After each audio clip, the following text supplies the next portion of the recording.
Hello FPL managers, today we talk about the knee-jerk reaction for Game Week 11. In today's video, we look over the most transferred in and transferred out players so far this game week and make a recommendation to you guys as to whether or not you should go with the crowd and bring these players into your teams or release them from your squads. If you guys want to get the extra edge this FPL season, then click the top link in the description to get yourself 65% off Fantasy Football Fix Premium and also get yourselves our free strategy guide. So just before we get into the video, don't forget to leave a like and subscribe to show support for the channel and click that notification bell so you guys don't miss any future uploads. And with that being said, let's get into the video.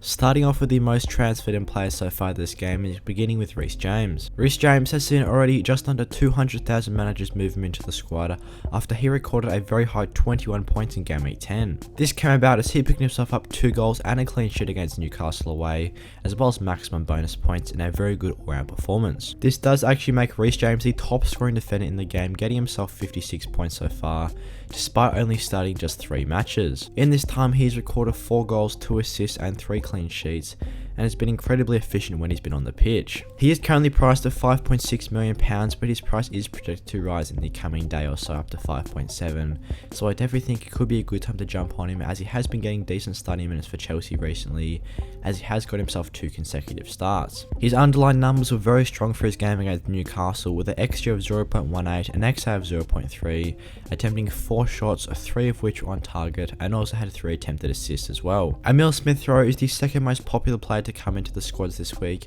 after he got himself a goal in Game Week 10 against Leicester. This saw him record 9 points in Game Week 10, as he has already produced 3 goals and 2 assists so far this season. Smith-Rowe now has recorded 49 FPL points this season, which does actually make him the 7th highest scoring midfielder in the game, and at just £5.6 million currently, that is incredibly good value for his price. So with Arsenal's decent fixtures of Watford at home in Game Week 11, followed by Newcastle at home in Game Week 13, it could be a good time to jump on those Arsenal assets for the immediate future, as they have been looking like a very good side recently. Also, Watford is still yet to keep a clean sheet this season, and Newcastle have been conceding quite a lot of goals as well, so I definitely think at £5.6 million he is a good value midfielder. Moving on to Smith-Rowe's teammate in Aaron Ramsdale, who is the 3rd most popular player to join the squads this week, as he has seen just over 50,000 managers transfer him in so far. This is of course due to him recording 10 points in Game Week 10, as he is currently the top scoring keeper in FPL at the moment so far this game week, as he got himself 7 saves, getting 2 save bonuses, plus getting the extra 2 bonus points there as well. So at £4.6 million currently with just a 7.3% ownership, it could be a good option to go for Aaron Ramsdale over the likes of Sanchez if you are looking for a goalkeeper transfer. Obviously goalkeeper transfers aren't very common, but with the fixtures of Watford at home and Newcastle at home in Game Weeks 11 and 13, it could be a good time to jump on the solid Arsenal defence,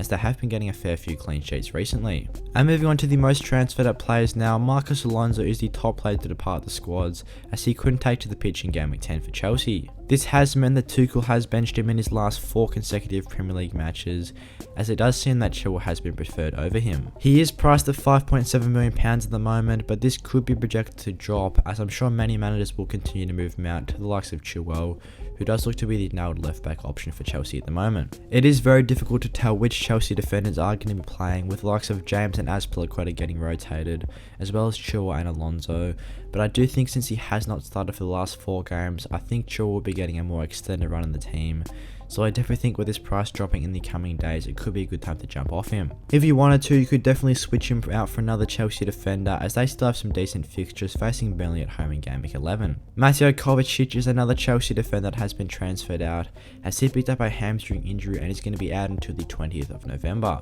This is likely going to see him miss the next 2 game weeks of the FPL season, so I do think if you currently own him, and he is probably going to decrease in price, it's a good chance to move him on. And as the 3rd most transferred out player, it is another injured player in David Raya, who should be out until the 19th of March. This is due to an injury that he sustained in a dive against his match against Leicester, and with such a long-term injury, there is no doubt you should be moving him on from the squads. His price also should be dropping over the next couple of game weeks, so I do think if you currently own Raya, it could be a good chance to move him on now and keep as much money in the bank as possible.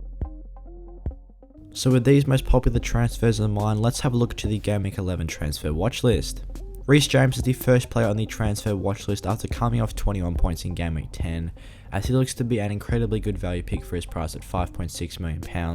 already recording a multitude of goals and assists. Antonio Rudiger remains firmly on the watch list as he still has an ownership of less than 20%, but keeps getting consistent starting minutes in the Chelsea defence. If you don't want to risk the likes of James, Azpilicueta, Alonso and Chua all getting rotated with each other, it could be a good choice just to play it safe and keep getting those clean sheet points with Rudiger. Phil Foden remains on the watch list after playing a decent game against Crystal Palace, as he was playing in that number 9 role for Man City, which of course if you can get any player to around £8 million playing in that position, they are definitely good value. Also, Man City still have a decent extended run of fixtures, so if he can keep getting starts, there's no doubt that the returns will come. Moving on, Maxwell Cornet is a bit of a differential punt as he is coming in at £6 million